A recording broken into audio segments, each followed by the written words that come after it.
Stokholmas priekšpilsētā Nakā ir viens jauks neliels projektiņš, 3 privātmājas un 2-stāvu restorāns.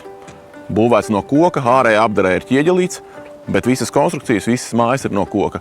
Šis ir interesants, ambiciozs projekts patiesībā, jo, lai arī mājas neizskatās lielas, viņu atrašanās šeit bija liels izaicinājums.